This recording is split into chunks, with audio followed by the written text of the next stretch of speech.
Je rentre pour Noël. La maison est vide, sauf mamie. La note dit, avons pris tes 10 000 € pour une croisière. Occupe-toi d'elle. Mamie a dit, on va régler ça. 4 jours plus tard, ils étaient à genoux. Je suis rentrée pour Noël, épuisée mais le cœur rempli d'espoir. La maison était vide. Glaciale. Sauf mamie, assise seule dans la cuisine. Sur le frigo, une note qui a fait basculer ma vie, avons pris tes 10 000 € pour une croisière. Occupe-toi d'elle. Ma propre famille venait de voler mon avenir pour des vacances au soleil. Mamie m'a regardée et a dit d'une voix calme, on va régler ça. Je ne savais pas encore à quel point elle avait raison.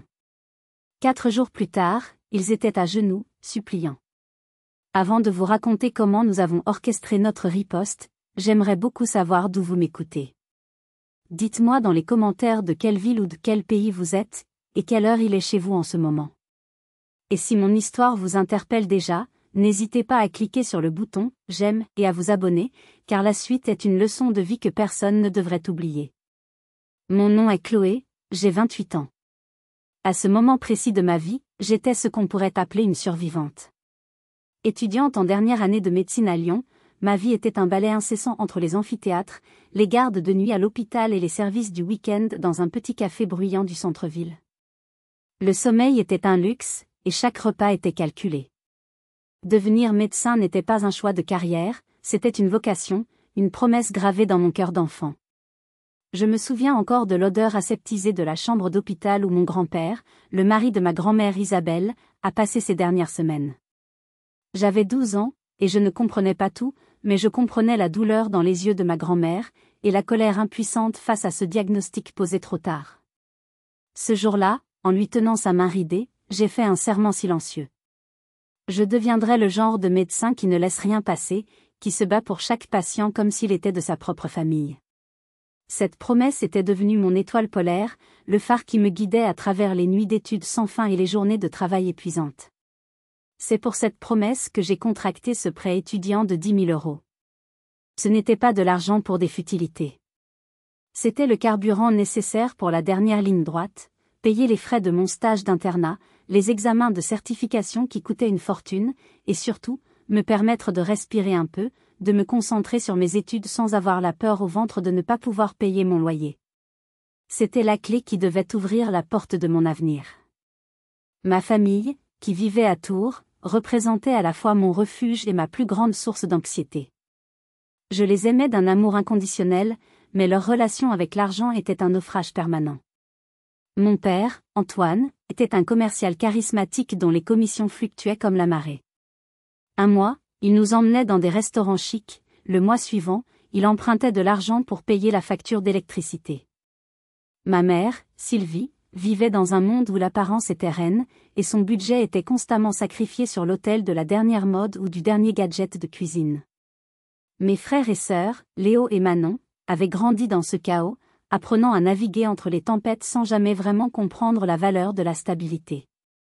Seule ma grand-mère, Isabelle, était mon ancre. C'était elle qui m'avait appris à faire un budget, à mettre de côté, à prévoir.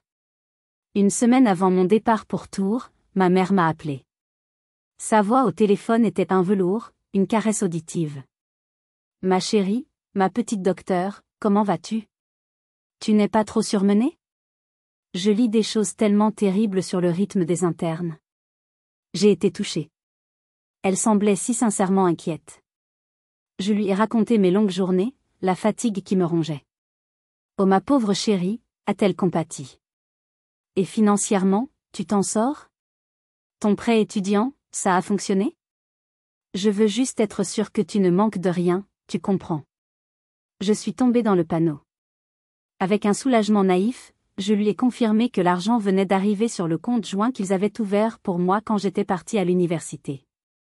Un vieux compte que j'aurais dû fermer depuis longtemps, mais par négligence, par manque de temps. « Oh, quelle bonne nouvelle !» s'est-elle exclamée, sa voix pétillante de joie. « Je suis si fière de toi, mon cœur. Rentre vite à la maison, on va bien s'occuper de toi.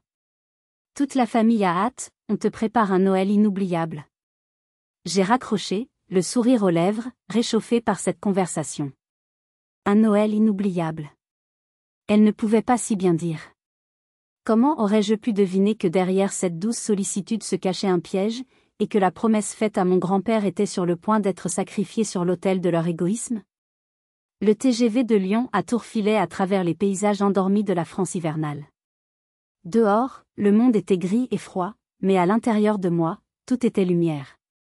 J'avais la tête remplie de souvenirs de Noël passé, de l'odeur de cannelle et de pain, du crépitement du feu dans la cheminée. J'avais passé les dernières semaines à courir les magasins entre deux gardes, cherchant le cadeau parfait pour chacun. Un livre rare pour mon père, passionné d'histoire, un foulard en soie d'une créatrice lyonnaise pour ma mère, un nouveau casque audio pour Léo et son rêve de devenir DJ, et pour Manon, un kit de peinture professionnelle. Pour ma grand-mère, j'avais trouvé un plaid en cachemire d'une douceur incroyable. Mon sac était lourd de ces petites attentions, la preuve tangible de mon amour pour eux. En sortant de la gare de Tours, l'air vif de la Touraine m'a saisi. J'ai pris un taxi, le cœur battant d'excitation. Chaque rue, chaque rond-point ravivait des souvenirs d'enfance. Enfin, le taxi a tourné dans ma rue. Et c'est là que le premier malaise s'est installé. Toutes les maisons du voisinage scintillaient de mille feux, rivalisant de guirlandes et de Père Noël lumineux. Toutes, sauf une.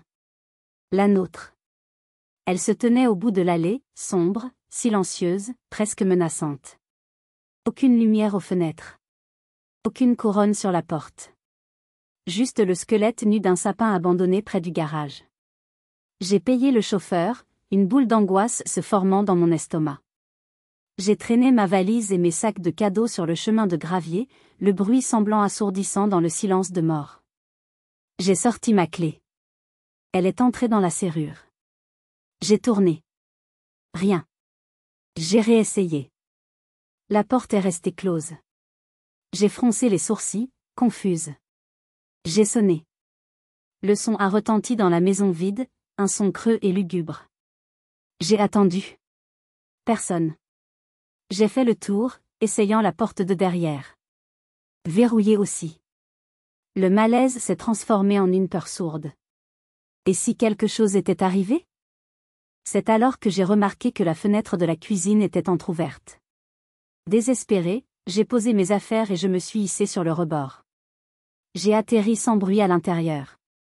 La maison était glaciale. L'air sentait le renfermer. J'ai appelé, ma voix tremblante. Maman? Papa? Il y a quelqu'un? Seul l'écho m'a répondu. Et puis, je l'ai vue. Assise à la table de la cuisine, dans la pénombre, ma grand-mère Isabelle. Elle portait un vieux gilet et fixait une assiette de restes froids. Elle a levé les yeux vers moi, et son regard était un abîme de tristesse et de résignation. Ils sont partis, ma chérie, a-t-elle simplement dit. Partis? Partis où?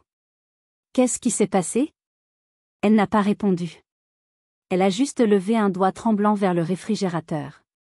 Et là, épinglé par un aimant ridicule de la tour Eiffel, il y avait le mot. L'écriture ronde et enfantine de ma mère. Je l'ai décroché. Chaque mot était un coup de marteau sur mon cœur. Chérie, il y avait une offre de dernière minute pour une croisière en Méditerranée, impossible de refuser. On a utilisé ton prêt. Considère ça comme notre cadeau de Noël. Occupe-toi bien de mamie. On rentre dans 4 jours. On t'aime fort. Le papier a tremblé dans ma main. Non. C'était impossible. Une blague. Une terrible, terrible blague. J'ai sorti mon téléphone, priant pour que ce soit un cauchemar. J'ai ouvert l'application de ma banque. Solde, 150 € et 23 centimes d'euros. Et puis la ligne fatidique, virement, 9 850 €, agence de voyage, Soleil éternel. La réalité m'a frappé avec la violence d'un accident de voiture. Au même instant, une notification Instagram a surgi. Manon m'avait identifié sur une photo. J'ai cliqué, le souffle coupé. Ils étaient là. Tous les 4. Sur le pont d'un navire de croisière, souriant jusqu'aux oreilles, un cocktail coloré à la main, avec un coucher de soleil idyllique en arrière-plan. La légende, Noël surprise en famille. On est tellement bénis. Bénis. Le mot m'a donné la nausée. Ils n'avaient pas seulement volé mon argent. Ils avaient volé mon avenir. Ma promesse. Mon rêve. Et alors que je pensais avoir touché le fond, que la pièce se mettait à tourner, mon téléphone a vibré à nouveau. Un message de mon frère, Léo. Un message qui a transformé mon chagrin en une rage de glace. Avant de vous révéler le contenu de ce message, qui a tout changé, je veux vous poser une question. Si vous étiez à ma place, à cet instant précis, qu'auriez-vous fait? Quelle aurait été votre première réaction? Dites-le moi dans les commentaires, car je suis curieuse de savoir si j'ai eu raison de faire ce qui a suivi. Le message de Léo était d'une banalité terrifiante. C'était cette normalité, cette absence totale de conscience de la gravité de leurs actes, qui a fait voler en éclats le peu de sang-froid qu'il me restait. Salut Chloé, j'espère que tu es bien arrivée. Dis, l'excursion en jet-ski demain n'est pas incluse dans le forfait. Ce serait super si tu pouvais m'envoyer 300 €. On te remboursera à notre retour, promis. Bisous. J'ai fixé l'écran, incapable de respirer. Il ne demandait pas. Il partait du principe que j'allais le faire. Comme toujours. Il venait de participer au vol de presque 10 000 € qui représentait ma survie, et il osait me demander de l'argent pour aller faire du jet-ski. La déconnexion avec la réalité était si totale, si abyssale, qu'elle en devenait grotesque. J'ai laissé échapper un son, un mélange de rire et de sanglots, qui a fait sursauter ma grand-mère. Je lui ai tendu le téléphone. Elle a chaussé ses lunettes, a lu le message, et son visage s'est durci. Elle a posé le téléphone sur la table avec un bruit sec. Puis, elle m'a regardé, et pour la première fois, j'ai vu non pas de la tristesse, mais une colère froide et ancienne dans ses yeux clairs. Ça suffit, a-t-elle dit d'une voix qui ne tremblait pas, c'est terminé. Elle s'est levée, a mis de l'eau à chauffer pour une tisane, et pendant que l'eau frémissait, les secrets ont commencé à couler. Elle m'a raconté comment, des années après la mort de mon grand-père, mon père l'avait convaincue de vendre la maison où elle avait vécu 40 ans de sa vie. Tu seras mieux avec nous, maman. On va te faire un petit nid douillet au rez-de-chaussée, tu seras indépendante mais pas seule. L'argent de la vente, une somme considérable, avait été placé sur un compte commun, pour faciliter les démarches. Cet argent avait fondu comme neige au soleil, une nouvelle voiture pour mon père, une urgence, pour rembourser les dettes de carte de crédit de ma mère, le financement des études de Léo dans une école de commerce privée et coûteuse. Le « nid douillet » n'a jamais été plus qu'une chambre repeinte à la va-vite. Elle m'a parlé de ses bijoux. Des boucles d'oreilles de sa mère, disparues un jour. Je dois les avoir égarées, lui avait dit ma mère avec un air désolé. Un collier, un cadeau de mon grand-père, probablement volé pendant que la femme de ménage était là. Et puis, la voix brisée, elle a parlé de sa bague de fiançailles. Un simple saphir, mais c'était le symbole de son amour. Elle la gardait dans une boîte sur sa table de chevet. Un matin, la boîte était vide. Un cambriolage, maman, c'est sûr, avait décrété mon père. On a de la chance qu'il n'ait pris que ça. Elle n'avait jamais osé lui dire qu'il n'y avait eu aucune effraction. En l'écoutant, une honte brûlante a remplacé ma stupeur. J'ai revu défiler ma propre histoire, ma propre complicité passive. La fois où j'avais prêté ma première voiture à mon père pour un rendez-vous important, et qu'il me l'avait rendue avec la boîte de vitesse hors d'usage, en me disant « Ne t'inquiète pas, ça arrive sur ces vieilles voitures ». La fois où j'avais vidé mon compte épargne, fruit de 2 étés de travail, pour prêter à ma mère de quoi payer une facture imprévue, qui s'est avérée être une semaine dans un spa de luxe. Chaque fois, j'avais ravalé ma déception. Chaque fois, je leur avais trouvé des excuses. Parce que c'est ma famille. Parce qu'on ne fait pas d'histoire pour de l'argent. C'est de ma faute, mamie, ai-je murmuré, la gorge nouée.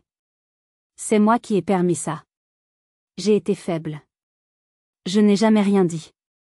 Ma grand-mère a pris mon visage entre ses mains. Ses paumes étaient sèches et réconfortantes. Non, ma chérie. La culpabilité n'est pas de ton côté. Tu as un cœur loyal, c'est ta plus grande qualité et ta plus grande faiblesse. L'erreur n'est pas d'aimer. L'erreur, c'est de croire que l'amour signifie tout accepter. Écoute-moi bien. Ces gens-là, notre famille, sont comme des enfants gâtés. Ils ne s'arrêteront jamais de prendre tant qu'on ne leur présentera pas un mur. Un mur infranchissable. Et aujourd'hui, toi et moi, on va commencer à le construire, brique par brique. Ces mots ont agi comme un électrochoc. Les larmes ont séché sur mes joues. Ce n'était plus une victime qui était assise dans cette cuisine, mais une femme sur le point de déclarer la guerre à sa propre famille. Ils avaient peut-être gagné une bataille, mais je leur jurais qu'ils allaient perdre la guerre. Comment ? Je n'en avais pas encore la moindre idée, mais le feu était allumé. Et j'allais le nourrir jusqu'à ce qu'il devienne un incendie. Si vous êtes arrivé jusqu'ici, laissez un commentaire pour nous dire ce que vous auriez fait à la place d'OP. Vous pouvez aussi écrire simplement le chiffre 1 pour montrer que vous suivez encore. Et dites-nous, vous regardez cette histoire depuis quelle région ou quel pays ? Le lendemain matin, la maison semblait encore plus froide, mais il y avait une énergie nouvelle dans l'air. Une énergie électrique. Je me suis réveillée après une nuit presque blanche, l'esprit en ébullition, tournant et retournant les scénarios de vengeance et de désespoir. Mais lorsque je suis descendue, j'ai trouvé ma grand-mère déjà à l'œuvre. Elle avait transformé la table de la cuisine en un véritable quartier général. Son vieil ordinateur portable était ouvert sur une page de recherche juridique, et elle avait devant elle plusieurs carnets où elle avait commencé à griffonner des listes, des schémas, des plans. L'odeur du café fort remplissait la pièce. Elle ressemblait moins à une grand-mère de 82 ans qu'à un stratège militaire avant une bataille décisive. « Bonjour, ma combattante », m'a-t-elle lancé avec un petit sourire en coin. J'ai baptisé notre mission « Opération Riposte ». Ça te plaît ? J'ai hoché la tête, encore abasourdi par sa métamorphose. Elle m'a tendu une tasse de café. La première chose que j'ai faite, a-t-elle commencé, c'est de vérifier mes propres comptes. Heureusement, j'ai toujours gardé un compte épargne secret, à mon seul nom, dans une autre banque. Ton grand-père disait toujours, il faut toujours avoir une poire pour la soif, surtout quand la famille est gourmande. Elle a souri tristement. Ce n'est pas une fortune, mais c'est assez. Je vais te faire un virement aujourd'hui même pour que tu puisses t'inscrire à ton stage et payer tes examens. Que leur plan de te mettre à genoux échoue avant même d'avoir commencé. Mais attention, a-t-elle ajouté en me pointant avec sa cuillère, ce n'est pas un don. C'est un prêt officiel. Et c'est ton père, ta mère, ton frère et ta sœur qui vont me le rembourser, jusqu'au dernier centime. Avec les intérêts du retard. Son ton était sans appel. Ensuite, elle a pris son téléphone. Allô, Martine ? C'est Isabelle. J'ai une urgence de catégorie A. J'ai besoin de ton cerveau et de ton sang-froid. 1 heure plus tard, Martine, la meilleure amie de ma grand-mère, sonnait à la porte. C'était une petite femme à la retraite, mais son esprit était aussi vif et acéré qu'un couteau de boucher. Elle avait été secrétaire juridique pendant 40 ans et connaissait les rouages de la loi et de la psychologie humaine mieux que personne. Elle est entrée, a posé son sac, et a dit, « Alors, Isabelle, raconte-moi quel dragon nous devons terrasser aujourd'hui. » Pendant que je leur racontais l'histoire, avec tous les détails sordides, Martine n'a pas scié. Elle écoutait, prenait des notes, son visage impassible. Quand j'ai eu fini, elle est restée silencieuse pendant une longue minute. Puis, elle a tapoté la table avec son stylo. Bien. La situation est claire. Ce n'est pas un simple drame familial, c'est un cas d'abus de confiance caractérisé, aggravé par la vulnérabilité de la personne âgée laissée sans soin. Nous avons plusieurs angles d'attaque. Elle a exposé le plan avec une clarté redoutable. Premièrement, la sécurité. On ne peut pas travailler sereinement si on a peur qu'il débarque. Donc, serrurier. Immédiatement. On change toutes les serrures et on installe un système à code. Vous seul aurez le contrôle de qui entre et qui sort. C'est non négociable. Deuxièmement, les preuves, a-t-elle continué. Nous allons construire un dossier en béton armé. Chloé, tu vas imprimer tous les relevés de compte. Les captures d'écran de leurs publications sur les réseaux sociaux, qui prouvent leur insouciance et la date de leur départ. Le message de Léo qui demande de l'argent.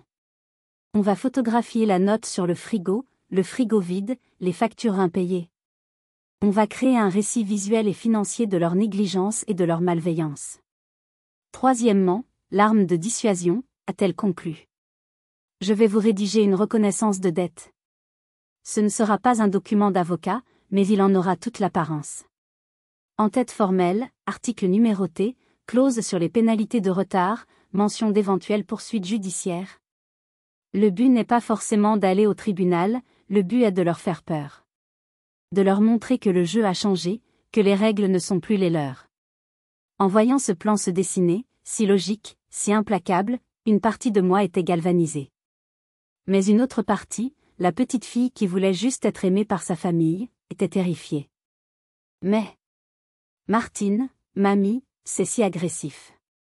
Ils vont me détester. Ils vont dire que je détruis la famille. C'est ma grand-mère qui a répondu, sa voix douce mais ferme. Ma chérie.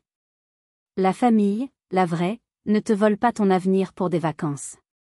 La famille, la vraie, ne te laisse pas seule et sans ressources. Ce que tu vois là, ce n'est pas la destruction de la famille. C'est une intervention chirurgicale d'urgence pour tenter de la sauver d'une maladie qui la ronge depuis des années, leur égoïsme. Et parfois, pour sauver le patient, il faut savoir être un peu brutal. L'après-midi même, le plan est passé de la théorie à la pratique. Le serrurier, un homme robuste nommé Jean-Pierre, est arrivé. En lui expliquant brièvement la situation, il a hoché la tête avec un air grave. « Ne vous inquiétez pas, mesdames. Je vais vous installer une forteresse. » Le son de la vieille serrure qu'on perçait a résonné en moi comme un acte de libération. Quand il a installé le nouveau système à code, il m'a montré comment le programmer. Vous pouvez créer des codes temporaires, des codes qui n'expirent qu'à une certaine heure. Vous avez le contrôle total. Le contrôle. Ce mot que je n'avais jamais vraiment connu au sein de ma propre famille. Pendant qu'il travaillait, mamie et moi avons commencé notre « chasse aux preuves ». C'était une expérience étrange, presque profanatrice, que de fouiller dans les affaires de mes parents. Sur le bureau de mon père, au milieu d'un désordre de papier, nous avons trouvé 3 lettres de rappel pour des factures impayées, l'électricité, l'eau et l'assurance de la maison. Les dates limites étaient passées. Ils étaient partis en laissant derrière eux le risque que tout soit coupé.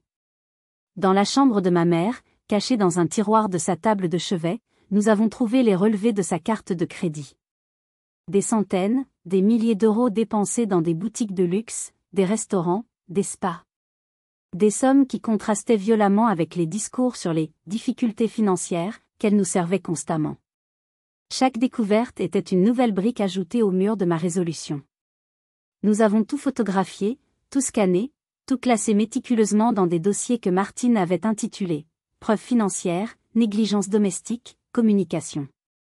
Le message de Léo a eu droit à sa propre pochette plastifiée, comme une pièce à conviction dans un procès. Nous n'étions plus dans l'émotionnel. Nous étions dans le factuel, le concret. Et les faits étaient accablants. Le soir, alors que nous mangions une simple soupe, la maison semblait différente. Plus sûre. Plus silencieuse. C'était notre territoire maintenant. La sonnette a retenti, nous faisant sursauter toutes les deux. C'était Martine. Elle tenait à la main un document de plusieurs pages, fraîchement imprimé. Voilà, a-t-elle dit en le posant sur la table. Accord de remboursement amiable et protocole de réconciliation familiale. Le titre est volontairement doux. Le contenu, beaucoup moins. J'ai commencé à lire. C'était brillant. Le document détaillait le « prénom consenti » de 9 850 €, ajoutait les frais liés aux factures impayées que nous allions devoir régler, et fixait un échéancier de remboursement strict sur 24 mois, avec un premier versement immédiat de 2 000 €, à titre de geste de bonne foi. Il y avait des clauses sur les intérêts de retard, et un article final qui stipulait que, en cas de non-respect de cet accord, les parties reconnaissent que la voie judiciaire pourra être envisagée sans préavis supplémentaire. C'était une machine de guerre administrative.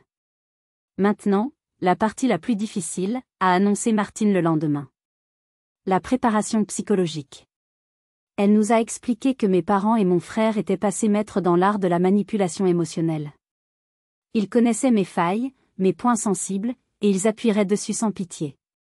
Ils vont te traiter d'ingrate, d'égoïste, de sans-cœur. Ils vont pleurer. Ils vont crier. Ils vont te rappeler tous les sacrifices qu'ils ont faits pour toi. Tu dois être prête à tout encaisser sans te briser. Et c'est ainsi qu'ont commencé les sessions de role-playing les plus surréalistes de ma vie. Ma grand-mère, avec un talent insoupçonné, s'est glissée dans la peau de mon père. Elle a haussé le ton, a tapé du poing sur la table. Mais enfin, Chloé. C'est notre argent aussi. C'est nous qui t'avons élevé. Tu nous dois bien ça. Face à elle, je me suis sentie comme une petite fille prise en faute. J'ai bafouillé. Mais, papa, c'était mon prêt. Arrête, a crié Martine. Tu vois? Tu te justifies. Tu entres dans son jeu. Tu ne dois pas te justifier. Tu dois rester sur les faits. Froid, têtu, les faits. Nous avons recommencé. Cette fois, c'est Martine qui a joué ma mère. Elle a mis son visage entre ses mains et a commencé à sangloter. Ma propre fille, qui me met dehors, à Noël. Après tout ce que j'ai fait pour toi. Je t'ai porté 9 mois. Je t'ai changé tes couches. Et voilà comment tu me remercies. Tu me brises le cœur, Chloé. Tu le sais, ça? C'était terrible.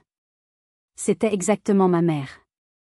J'ai senti les larmes monter à mes propres yeux. La culpabilité m'a tordu les entrailles. J'ai murmuré, maman, s'il te plaît, ne pleure pas. On peut trouver un arrangement. Non, a tonné ma grand-mère, sortant de son rôle. C'est exactement ce qu'elle veut. Que tu dises, on peut trouver un arrangement. Parce que pour elle, un arrangement, c'est que tu cèdes. Encore une fois. Nous avons passé 2 jours entiers à répéter ces scènes. C'était épuisant, émotionnellement drainant. J'avais l'impression de revivre tous les conflits de ma vie. Mais peu à peu, quelque chose a changé en moi. À chaque répétition, ma voix devenait plus ferme. Mes réponses, plus précises. J'ai appris à respirer avant de parler. J'ai appris à regarder mes parents dans les yeux sans baisser le regard. J'ai appris à répéter, encore et encore, la même phrase, comme un mantra. La discussion porte uniquement sur le remboursement des 9 850 € que vous avez pris sans ma permission. Nous pourrons parler du reste après. Le soir de leur retour, un SMS de ma mère est arrivé sur mon téléphone. Coucou ma chérie. On atterrit demain matin. On sera à la maison pour le déjeuner. J'espère que tu nous as préparé un bon petit plat. Hâte de te raconter nos incroyables vacances. Bisous. J'ai lu le message à voix haute. L'inconscience. La désinvolture. Il y a une semaine, ce message m'aurait anéanti. Ce soir-là, il n'a fait qu'alimenter le feu froid de ma résolution. J'avais changé les serrures de la maison, mais la vraie question était, avais-je réussi à changer les serrures de ma propre faiblesse? La sonnette allait bientôt retentir, et mon cœur, bien qu'il batte à tout rompre, ne s'arrêterait pas. Le moment de vérité était arrivé. Le lendemain, le temps semblait s'être arrêté. Chaque minute s'étirait, lourde d'anticipation. Nous n'avons presque pas parlé, mamie et moi. Nous étions 2 soldats dans une tranchée, attendant l'assaut. Vers midi, le bruit d'un moteur et de portières qui claquent a brisé le silence. J'ai regardé à travers la fenêtre du salon. Ils étaient là. Le taxi s'éloignait, les laissant sur le trottoir avec une montagne de valises. Ils étaient bronzés, radieux, vêtus de vêtements d'été malgré le froid glacial de décembre. Ils riaient, se chamaillant à propos d'un sac trop lourd. Ils ressemblaient à une publicité pour le bonheur. Un bonheur acheté avec mon avenir. Mon cœur battait si fort que je le sentais dans mes tempes.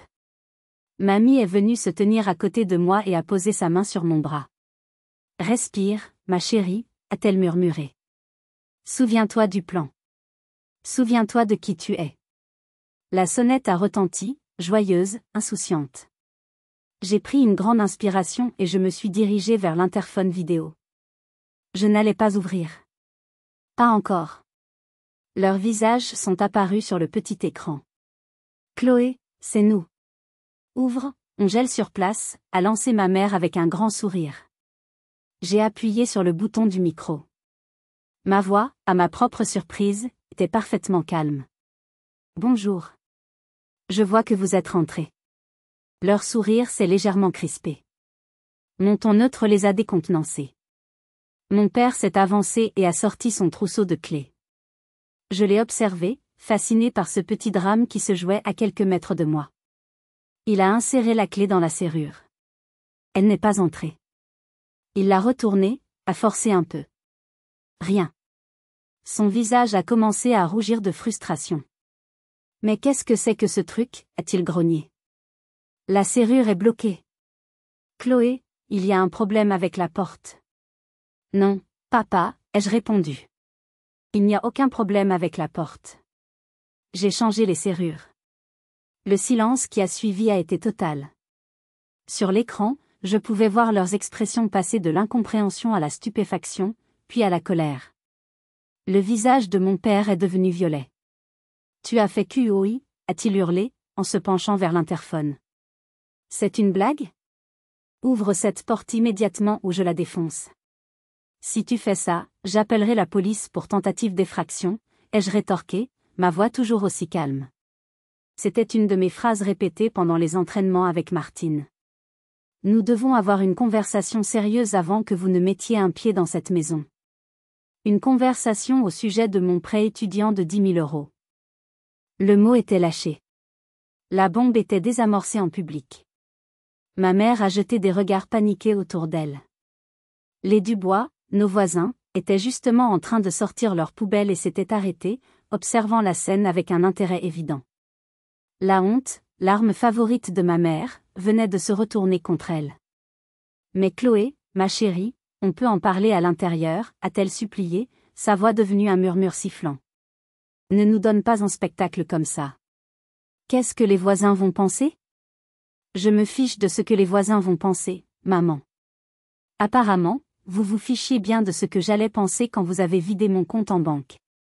La phrase est sortie toute seule, plus dure que je ne l'avais prévu. Alors, voici mes conditions. Soit on continue cette discussion ici, sur le perron, devant tout le voisinage. Soit on se retrouve dans 15 minutes au café de la mairie, pour en discuter calmement. Vous choisissez. Ils se sont regroupés en un petit cercle, chuchotant avec animation. C'était une scène pathétique. 4 adultes bronzés, entourés de leurs bagages de luxe, bannis de leur propre maison. Finalement, ma mère s'est avancée vers la caméra, le visage fermé. D'accord. Le café. Mais juste toi et nous. Pas de grand-mère, pas d'étrangers. Non, ai-je dit fermement. Mamie vient avec moi. C'est non négociable. Elle est aussi concernée que moi. Ils n'avaient pas le choix. Ils ont capitulé. Le café de la mairie était presque vide en ce début d'après-midi. L'atmosphère était paisible, presque endormie, ce qui rendait la tension à notre table encore plus électrique. Nous nous sommes assis dans une banquette au fond. Ma grand-mère à ma droite, eux en face. Martine était installée au bar, lisant un journal, mais je sentais son regard vigilant sur nous. Mon père a attaqué le premier, essayant de reprendre le contrôle par l'intimidation. Bon, cette mascarade a assez duré. Vous allez nous expliquer le sens de cette mise en scène ridicule? Sans un mot, j'ai sorti la pochette de mon sac. Je l'ai ouverte et j'ai étalé les preuves sur la table, comme un joueur de poker abattant ses cartes. Le relevé de compte avec le virement entouré en rouge. Les captures d'écran de leurs photos de vacances, avec la date et l'heure. Les factures impayées. Le message de Léo. Et enfin, au sommet de la pile, la reconnaissance de dette. Ils ont regardé les papiers, leur visage se décomposant lentement. On allait te rembourser, a fini par articuler mon père, mais sa voix manquait de conviction. C'était une opportunité unique, on a agi dans la précipitation. La précipitation de demander 300 € de plus pour du jet ski, ai-je demandé froidement, en tapotant le message de Léo. C'est là que ma mère a sorti son arme secrète. Les larmes. Des larmes de crocodile, grosses et abondantes, qui ont commencé à couler sur ses joues. Comment peux-tu être si dure, Chloé? Si froide? Nous sommes ta famille. Nous t'aimons. Après tout ce que nous avons fait pour toi, tous les sacrifices. Mon cœur a fait un bond dans ma poitrine. C'était le moment. Le test final. La culpabilité a commencé à me ronger. J'ai senti ma gorge se serrer. J'allais céder. Mais j'ai croisé le regard de ma grand-mère. Elle ne disait rien, mais ses yeux me criaient « Tiens bon ». J'ai fermé les yeux une seconde. J'ai revu mon grand-père. J'ai entendu ma promesse. J'ai respiré. Quand j'ai rouvert les yeux, le brouillard de la culpabilité s'était dissipé. J'ai regardé ma mère droit dans les yeux. Ma voix était basse, mais chaque mot pesait une tonne. Arrête de pleurer, maman. Tes larmes ne paieront pas mon diplôme. Elle s'est arrêtée net, le souffle coupé. Je me suis tournée vers mon père. Et toi, papa, arrête de crier. Ta colère ne va pas effacer les nuits où j'ai étudié jusqu'à 3 heures du matin après avoir servi des cafés pendant 8 heures pour payer mes études, parce que mon fonds d'études avait mystérieusement disparu. Le silence à la table était absolu. Même le bruit du percolateur semblait s'être arrêté. Vous n'avez pas juste dépensé de l'argent, ai-je continué, ma voix montant légèrement. Vous avez dépensé mes gardes de nuit où je tenais la main de gens qui allaient mourir. Vous avez dépensé mes week-ends où je n'ai pas vu le soleil parce que j'étais enfermée dans une bibliothèque. Vous avez dépensé la promesse que j'ai faite à papy sur son lit de mort. Vous avez jeté mon rêve à la poubelle pour quelques jours de soleil et des photos sur Instagram. Alors maintenant, c'est très simple. J'ai poussé la reconnaissance de dette et un stylo au milieu de la table. Soit vous signez ce papier. Maintenant. Soit je sors de ce café, je vais directement au commissariat, et je dépose une plainte pour abus de confiance et vol. Et croyez-moi, avec ce dossier, ils prendront l'affaire très au sérieux. Mon père m'a dévisagé, mais pour la première fois, il ne voyait plus sa petite fille docile. Il voyait une étrangère. Une femme qui ne plierait pas. Ma mère a regardé le papier, puis les autres clients du café, puis les preuves étalées. Sa peur du scandale était plus forte que son arrogance. Elle a pris le stylo, les mains tremblantes. Elle a signé. Puis elle l'a passé à mon père.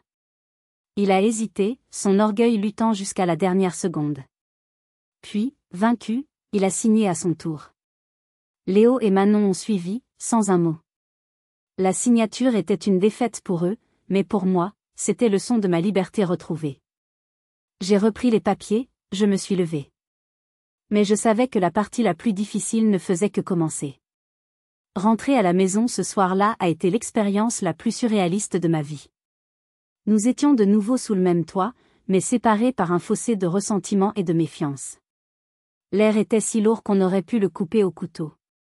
J'ai donné à chacun un code temporaire pour la porte d'entrée, en précisant que je le changerais chaque semaine. Puis, j'ai affiché le tableau de suivi des dépenses sur le réfrigérateur, à la place même où leur note infâme avait trôné. C'était un acte de guerre symbolique, et ils l'ont tous compris. Les premières semaines ont été une succession de micro-batailles, une véritable guerre de tranchées domestiques. Mon père a d'abord boycotté le tableau, déclarant que c'était une humiliation, et qu'il n'allait pas pointer comme à l'usine. Le lendemain, la compagnie d'électricité a appelé pour un dernier avertissement avant coupure. J'ai calmement pris la facture impayée, je l'ai posée devant lui avec le téléphone. Tu peux régler ça maintenant, s'il te plaît ? C'est dans le protocole que tu as signé. Il a dû s'exécuter, le visage fermé. Ma mère a adopté une stratégie de résistance passive. Elle soupirait dramatiquement chaque fois qu'elle devait noter une dépense. Elle oubliait systématiquement de me donner les tickets de caisse. Elle a essayé de me prendre par les sentiments. Tu ne peux pas me refuser ça, Chloé, je suis ta mère. J'ai besoin de ce nouveau manteau pour un entretien. J'ai tenu bon, répétant inlassablement, c'est dans le budget ? Non. Alors la réponse est non. C'était épuisant.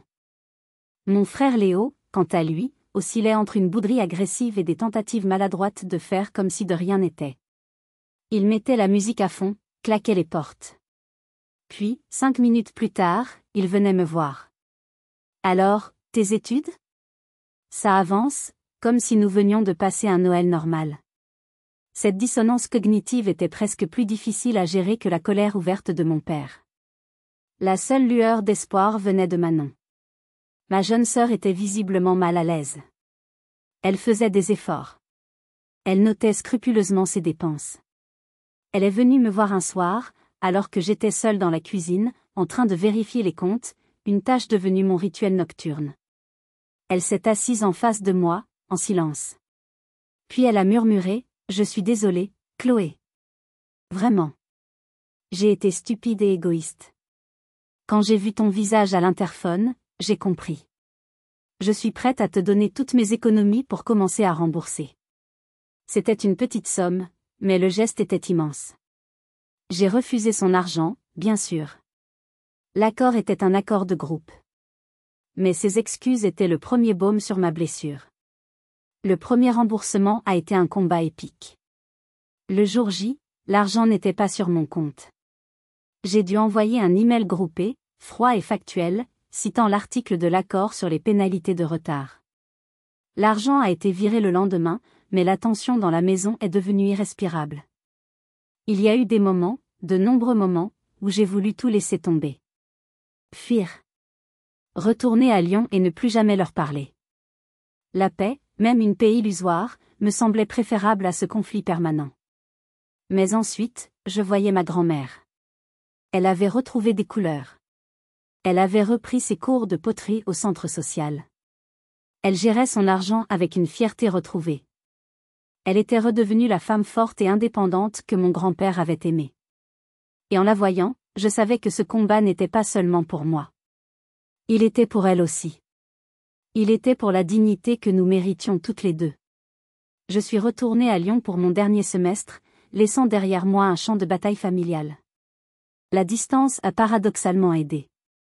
Les communications, désormais limitées à des appels vidéo hebdomadaires pour faire le point sur le remboursement, étaient moins chargées d'émotions. Libérés de la confrontation quotidienne, ils ont commencé, très lentement, à intégrer la nouvelle réalité. Mon père a pris un deuxième petit travail de consultant le week-end. Ma mère, à ma grande surprise, s'est découvert une passion pour la vente en ligne de ses vêtements de marque, transformant son addiction au shopping en une petite source de revenus. J'ai réussi mes examens. J'ai brillé lors de mon stage. J'ai obtenu mon diplôme avec les félicitations du jury. Le jour de ma soutenance de thèse, dans le grand amphithéâtre solennel, il n'y avait qu'une seule personne de ma famille dans le public, ma grand-mère. Elle avait fait le voyage seule en train. Quand mon nom a été appelé et que le titre de « docteur » a été prononcé, nos regards se sont croisés. Elle pleurait en souriant. En la serrant dans mes bras quelques minutes plus tard, j'ai pleuré aussi. Non pas de tristesse à cause des absents, mais de gratitude immense pour celle qui était présente. Nous avions réussi. Ensemble. Quelques mois plus tard, mamie Isabelle a fait ses valises et a emménagé dans un petit appartement coquet à Lyon, à 2 rues de chez moi. Notre relation est devenue le pilier de ma nouvelle vie. Ma relation avec le reste de ma famille, elle, se reconstruit, mais sur des fondations entièrement différentes. La confiance aveugle de l'enfance a été remplacée par une lucidité d'adulte. Il n'y a plus de faux-semblants. Nous parlons honnêtement, parfois brutalement, de l'argent, des attentes, des limites.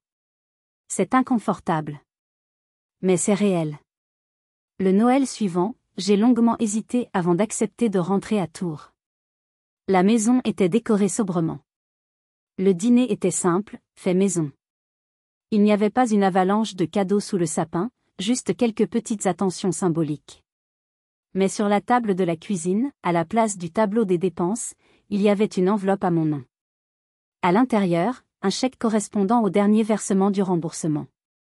Et un mot, plié en 4, écrit de la main de mon père, une écriture que je n'avais jamais vue aussi appliquée. Chloé. Il n'y a pas de mots pour dire à quel point nous sommes désolés. Tu nous as donné la leçon la plus dure et la plus nécessaire de notre vie. Nous sommes fiers de la femme que tu es devenue. Ton père qui t'aime. J'ai appris une leçon essentielle durant cette épreuve, une leçon qui me sert chaque jour dans mon métier de médecin. L'amour véritable ne consiste pas à tout excuser, à tout pardonner sans condition. Parfois, l'acte d'amour le plus profond, c'est d'avoir le courage de fixer des limites claires. C'est de tenir un miroir devant ceux que vous aimez, même si le reflet est douloureux, pour leur donner une chance de se voir et de changer. C'est de refuser d'être une victime pour leur permettre, un jour peut-être, de devenir responsable. Avez-vous déjà dû choisir entre la paix familiale et votre propre bien-être? Racontez-moi dans les commentaires. Votre histoire pourrait aider quelqu'un d'autre à trouver sa force et à se sentir moins seul. N'oubliez pas de liker cette vidéo si elle vous a touché, et de vous abonner pour plus d'histoires sur la reconstruction de soi et la complexité des relations familiales. Et rappelez-vous toujours, parfois, dire « non » est le plus grand acte d'amour que l'on puisse s'offrir à soi-même.